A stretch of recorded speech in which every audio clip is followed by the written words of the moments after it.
사사기 9장 1절에서 21절까지인데 다 읽지는 않고요. 1절에서 6절까지만 한 목소리로 합독하겠습니다. 우리가 본문은 9장 1절에서 21절까지 보겠지만 오늘 말씀 봉독은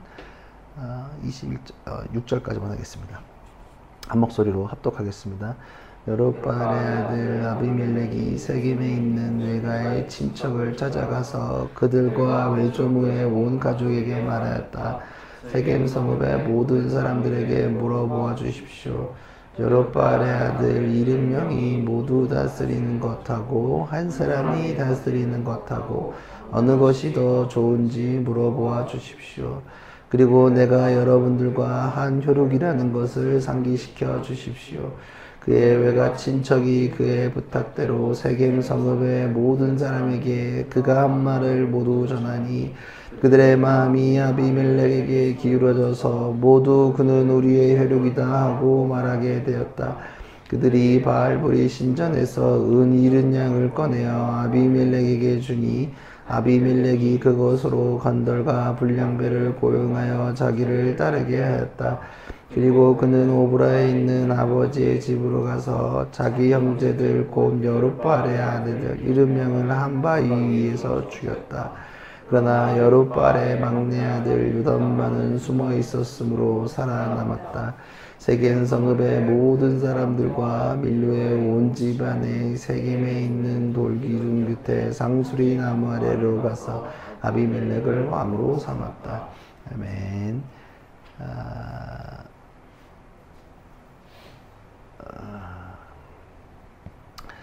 영화 관상을 보셨는지 모르겠는데 주인공 송강호랑 여러가지 이정재 나오고 내경이라는 역할로 송강호 나오고 수양대군 역할로 이정재가 나오는 영화입니다. 한번 어린 친구들도 봤을 거라고 생각을 하는데 그래서 관상으로 신하들 중에 역모를 꾸미는 자가 누군지 찾는 명을 받고 한데 내경 송강호가 실수를 하자 제대로 관상을 보지 못했고, 왜냐하면 수양대군의 실물을 확인하지 못하고 판단을 했던 게 있습니다. 그래서 가짜 수양대군을 보고 역모를 꾸미지 않을 거라고 관상을 판단했는데 근데 그 결과 때문에 이제 내경이 큰 순환을 겪게 됩니다. 영화 관상은 허구를 소재로 한 영화이긴 하지만 영화로서는 탑 입장신을 찍었죠. 내가 왕이 될 상인가, 이거 유명한 대사 있잖아요.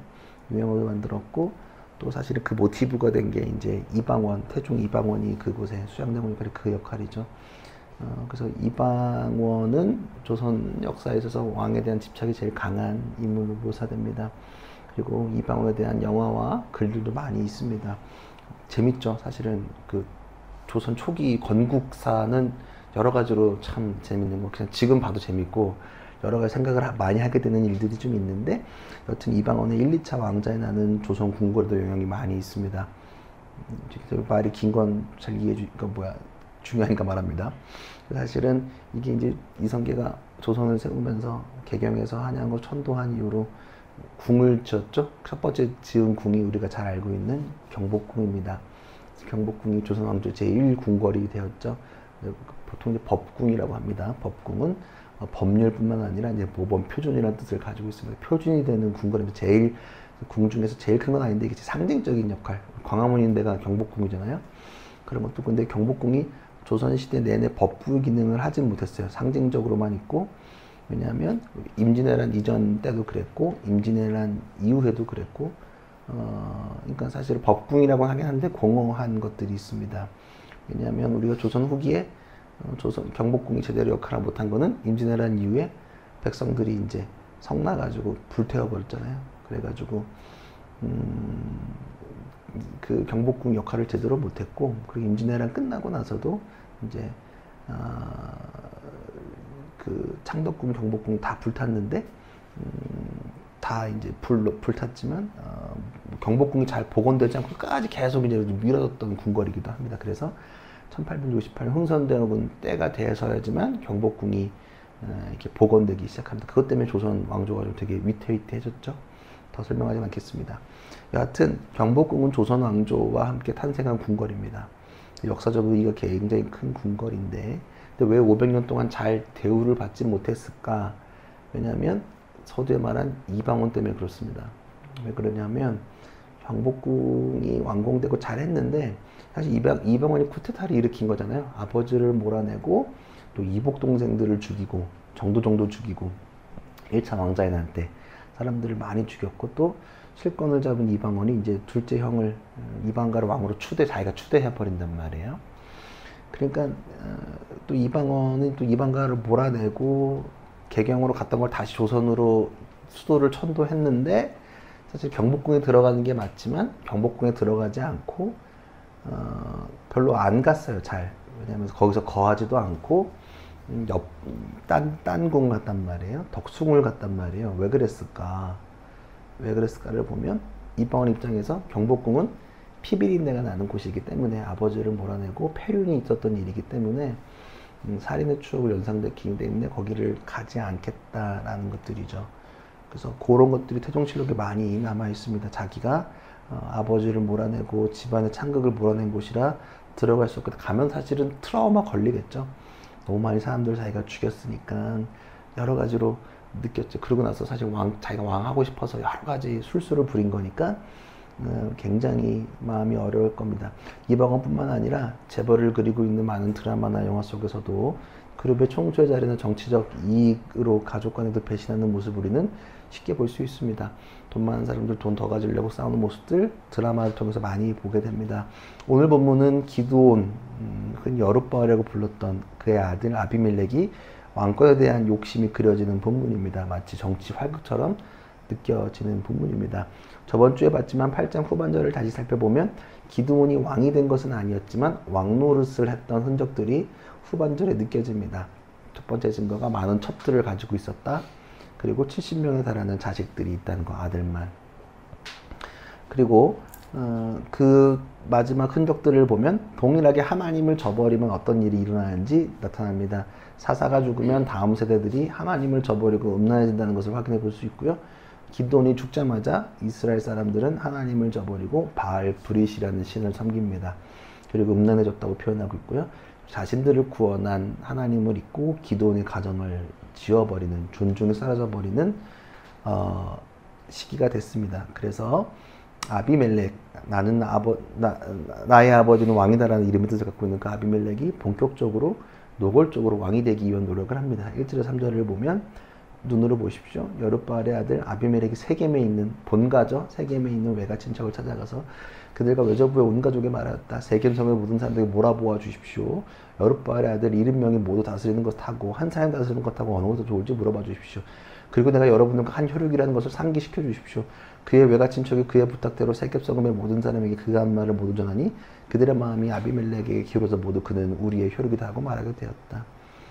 올림픽 기간에 제가 춘천과 강릉에 있었습니다. 한창 따라서 강원도 현수막 많이 붙어 있더라고요. 강릉의 딸 임시연, 강원의 딸 임시연이 곳곳에 붙어 있었습니다. 시내는 거의 붙어 있었습니다. 지역의 딸과 아들들이 참 많습니다. 저희는 신도시에 살다 보니까 그런 것들을 많이 안 봅니다. 근데 지방에 조금 그 즈음에 방문을 하면 그 지역 사회만이 가지고 있는 특유의 힘들이 있습니다. 봉건 세력들 있잖아요. 지방에서 힘을 잡고 있는 사람들이 자기 지역 사람들이 뭘 하면 되게 좋아하고 자랑스럽게 무슨 아들, 딸들을 그렇게 많이 찾습니다. 그 긍정적인 것도 있지만 부정적인 것들이 좀 굉장히 많이 있습니다. 1992년 12월 11일 부산에서 있었던 일입니다. 초원 복국에서 일어난 것들 유명한 사건입니다. 이게 뭐냐면 현지 정부의 기관장들이 모여서 14대 대통령 선거를 앞두고 영향을 미치기 위해 지역 감정을 대놓고 부추기자고 모의한 사건입니다. 초원 복국 사건이라고 부르는데요. 그래서 그 사건 때문에 그전에는 사실은 동서 간의 갈등이 많이 없었는데 그때부터 심화했다고 우리 사회는 판단하고 있습니다. 그래서 그때 유명해진 말이 우리가 남이가 이겁니다. 부산에서 쓰이던 말이었지만 이 사건 이후로는 우리가 남이가는 어떤 지역 감정과 세력의 갈등을 부추기는 말의 상징적인 대표가 되었습니다. 사실은 부산 경남 지역뿐만 아니라 모든 지방에 있는 도시들 뭐 여기서도 마찬가지겠죠. 우리가 남이가 사실은 인물과 어떤 뭐 정책이나 이런 것들로 판단하지 않고 그냥 어떤 혈연이나 뭐 어떤 연결되어 있는 것들로 판단하는 것들, 우리가 남이가라는 것들입니다.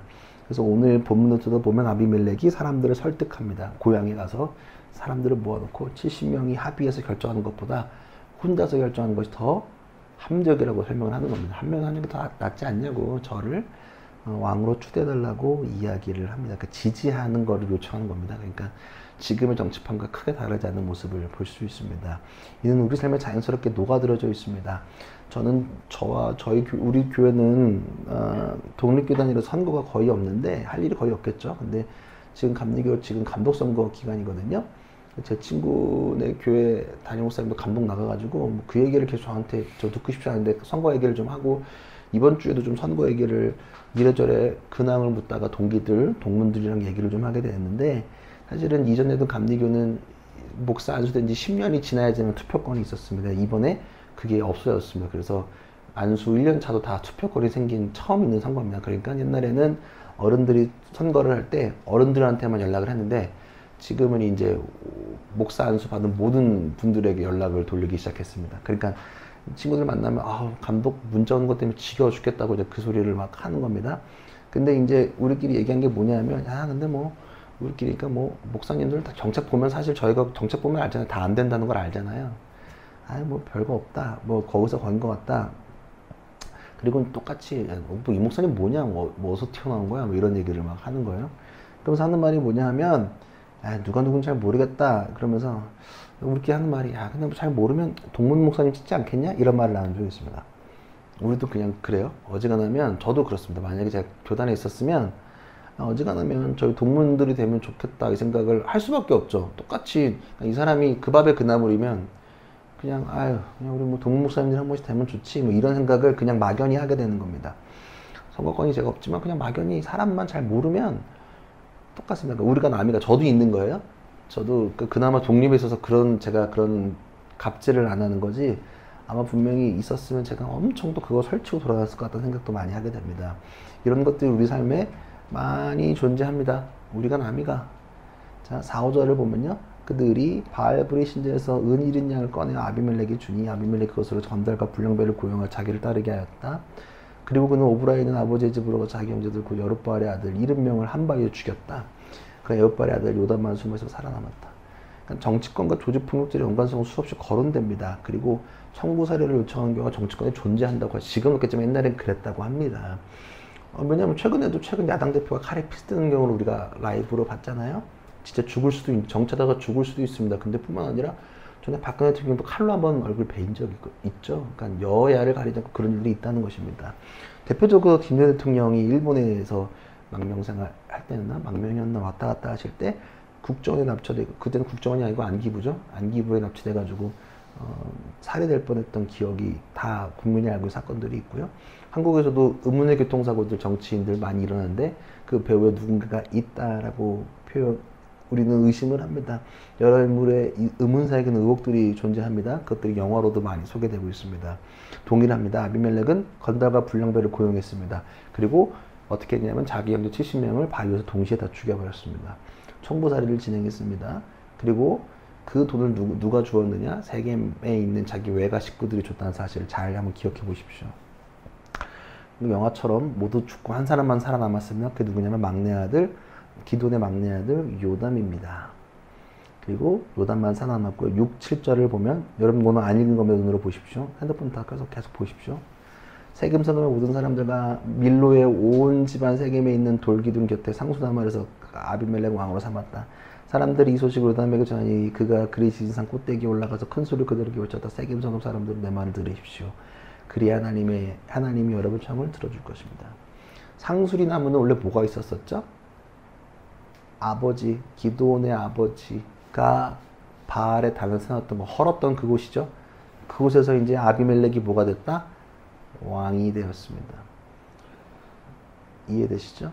그리고 그 왕이 된 순간 유일한 생존자 요담이 등장해서 그 사람이 이제 이야기를 하기 시작합니다. 왜냐하면 그 사람이 등장해서 말하는 이유는 뭐냐면 아비멜렉이 왕이 세워졌던 것들에 대해서 분노하고 그거에 대한 합당함을 인정하지 못하는 것들. 그러니까 산 위에 올라가서 옛날에 마이크가 없으니까 산 위에서 얘기해서 이렇게 얘기해야 마이크 소리가 전달되잖아요. 그러니까 성경에서 산 위에 올라가서 뭐 큰 소리를 외치라는 게 뭐냐면 울리게 뭔가 전화를 하는 거거든요. 올라가서 얘기를 하려고 좀 올라갔습니다. 본문을 한번 보면요.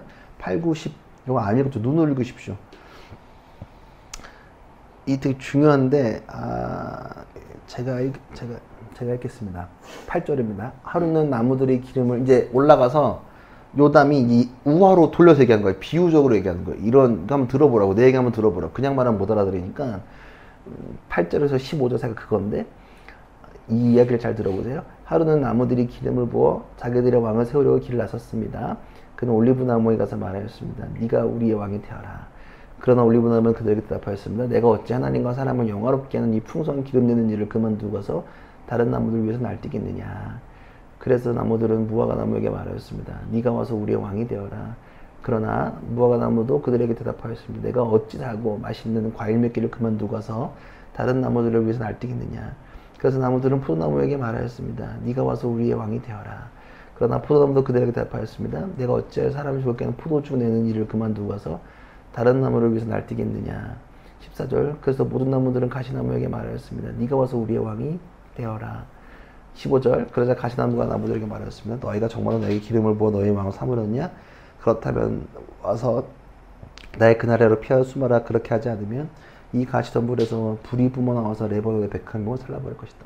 자, 요담이 말하는 우화에는 나무가 등장합니다. 올리브나무, 무화과나무, 포도나무, 그리고 가시나무가 등장합니다. 각 나무들에게 왕이 되어달라고 요청을 합니다. 그 올리브나무, 무화과나무, 포도나무는 다 왕이 되기를 거절합니다. 그 이유는 뭐냐면 각 나무에 사명이 있기 때문에 다 거절합니다. 올리브나무는 기름 나오죠. 우리 올리브유로 계란 부쳐 먹잖아요. 그리고 요리에 많이 쓰잖아요. 올리브나무 열매와 기름이 나오기 때문에 그 일을 난 해야 되고 너무 좋아. 하나님과 사람 영어롭게 하는 것 때문에 나 왕 안 돼. 필요 없어. 무화과나무도 똑같습니다. 내 과일도 나오고 열매 맺는데 뭐하러 그걸 하느냐? 필요 없다. 또 포도나무도 똑같습니다. 포도나무로 나는 하나님과 인간을 영화롭게 하는 포도주 만드는데 이 일이 내 왕을 우리가 왜 하느냐라고 각 나무가 세 개가 말하고, 근데 가시나무는 왕이 되겠다고 합니다. 그러면서도 가시나무는 뭐라고 표현하냐면, 사실 가시나무는 하나님과 사람을 이롭게 할 수 없습니다. 왜? 가시나무는 잎도 없고 그냥 앙상하게 있는 나무인데, 그 가시나무 밑에서 우리는 햇빛을 피할 수가 없거든요. 근데 자기 밑에 와서 햇빛을 피하래요. 그리고 가시나무는 열매도 없습니다. 열매도 먹을 수 없는데 아무것도 아닌데, 그리고 그 가시는 타인에게 피해만 주죠. 근데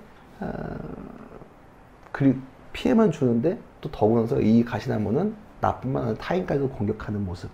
그러니까 아비멜렉이 가시나무와 같다라고 이야기하는 겁니다. 그러니까 그 사람 밑에서 그늘도 피할 수 없고 아무것도 못하고 되려 백항목 우리를 공격할 거다라고 이야기합니다. 이해되시죠? 그리고 가시나무는 그러면 내가 하겠다라고 자발적으로 하는 걸 비유적으로 표현하는 것입니다. 그러니까 나무들은 자신들의 역할을 잘 알고 있었습니다. 근데 가시나무는 그렇지 않죠. 그러니까 왕은 아무나 할 수 있는 것이 아니다라고 비유적으로 이야기하는 것입니다. 왕도 아무나 하는 건 아닌 것 같아요. 그리고 요담은 자신의 가문을 위한 항변을 합니다. 16절에서 20절입니다. 이제 여러분이 아비멜렉을 세워 왕으로 삼았으니 이 일이 어찌 옳고 마땅하다고 볼 수 있겠습니까? 이 일이 어찌 여룻바알과 그 집안에서 고마운 표시한 일이라고 하겠으며 그가 이룬 업적에 보답하는 것이라 하겠습니까? 나의 아버지가 여러분을 살리려고 싸웠으며 생명을 위해 이를 위협을 무릅쓰고 여러분을 미디안 사람들의 손에서 구하여야 되지 않았겠습니까? 그런데도 이제 여러분은 나의 아버지의 집을 대적하여 일어나 70명이 되는 그의 아들들을 한 방에서 죽이고 우리 아버지 요정의 아들 아비멜렉 여러분의 혈육이라고 하여서 오늘 세겜 성읍의 사람들을 다스릴 왕으로 삼았습니다. 여러분이 오늘 여룻바알과 그 집안의 한 일이 옳고 마땅하면 여러분은 아비멜렉과 더불어 기쁨을 누리고 그들 여러분과 기쁨을 누리게 하십시오. 그러나 그렇지 않다면 아비멜렉에서 불이 뿜어나와서 세겜 성읍 사람들이 밀로 집어 살라버릴 것이며 세겜 성읍 사람과 밀로 집어서 또 불이 뿜어나와서 살라버릴 것입니다. 아비멜렉의 부당함을 이야기하는 것입니다. 그러니까 우리 요즘이랑 비슷해요. 결과보다도 과정이 잘못됐다. 이거 맞냐고. 그리고 자기 얘기하는 거예요. 출신성분 얘기죠. 아비멜렉은 본 처도 아니고 첩에서 나온 거다. 이 사람은 아무것도 아니다. 그리고 이익해지 아비멜렉을 왕으로 세우는 게 기드온에 대해서 보답하는 게 아니다. 잘못된 거다. 이렇게 하면 안 된다. 그러니까 불평과 불명을 얘기하는 거. 다시 한번 생각해봐라. 그리고 요담은 도망갑니다. 왜냐하면 아비멜렉이 이제 자기 죽일 수도 있으니까. 이렇게 말하고 나면 죽을 수 있잖아요. 왜 못, 70명 죽였는데 한 명 왜 못 죽였어요? 죽인단 말이에요. 아비멜렉은 자신의 뜻으로 왕이 될 수 있었습니다. 외적인 상황으로는 정치적인 실수가 결단력이 있어 보이기도 합니다. 결단력이 있죠. 우리가 남이 가라고도 얘기도 하고 청부살인도 하기도 하고. 근데 자세히 살펴보면 아비멜렉과 이스라엘이 지금 뭘 잘못하고 있는지를 볼 수 있는데, 잘 보세요.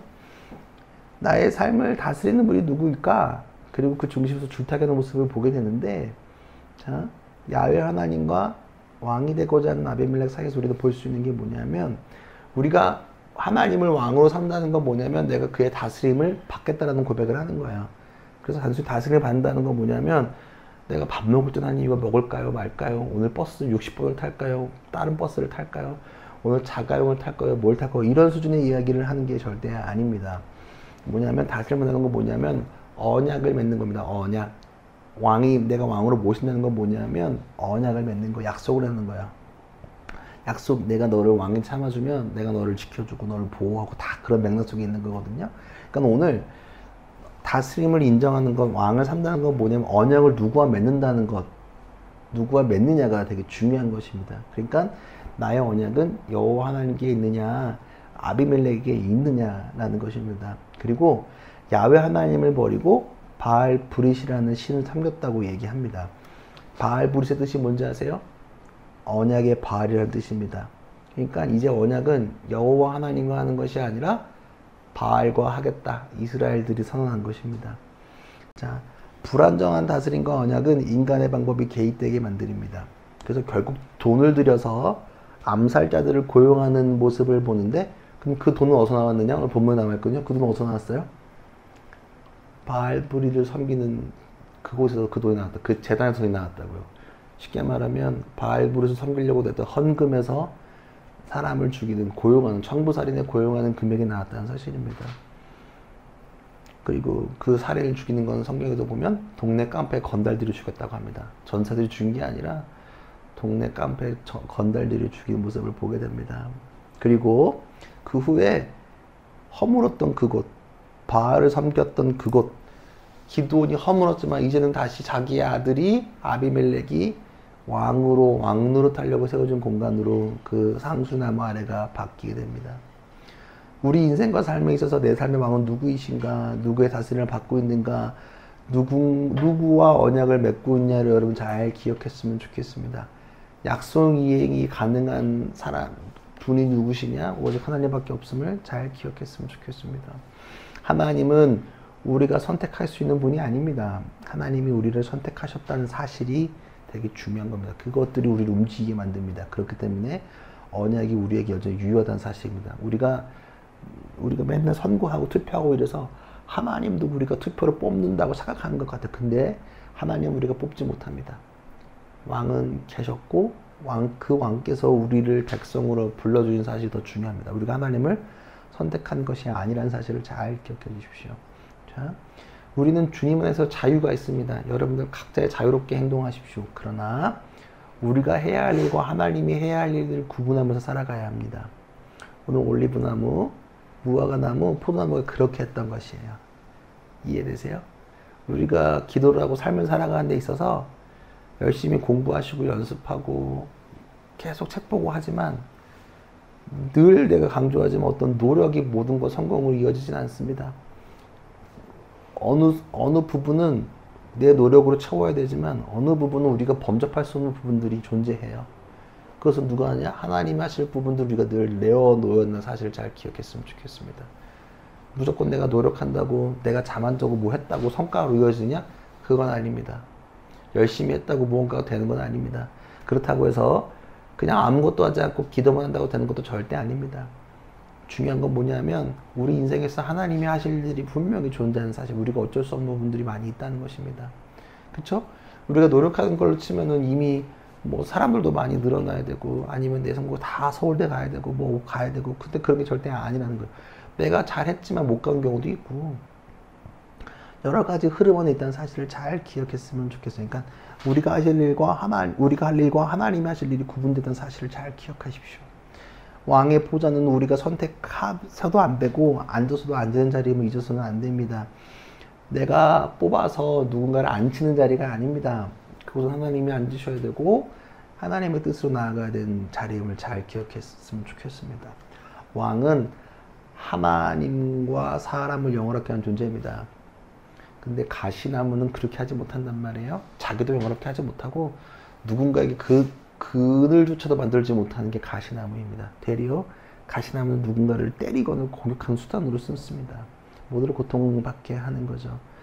왕을 뽑는 건 하나님의 방법이 아닙니다. 사람의 몸입니다. 우리를 다스린 자가 누구이신가? 우리는 누구의 다스림 속에 있는가? 우리의 삶에 있는 나의 삶의 보호자, 왕이 앉는 의자 가운데 하나님을 앉힌 여러분이 됐으면 좋겠습니다. 왕은 내가 뽑는 게 아니라 하나님이 하신다. 근데 우리가 무너지기 시작하면 음란해지고 왕들이 생겨나고 그러니까 내가 언약이 깨지면 다른 것과 약속을 하고 왕을 세운다는 사실이에요.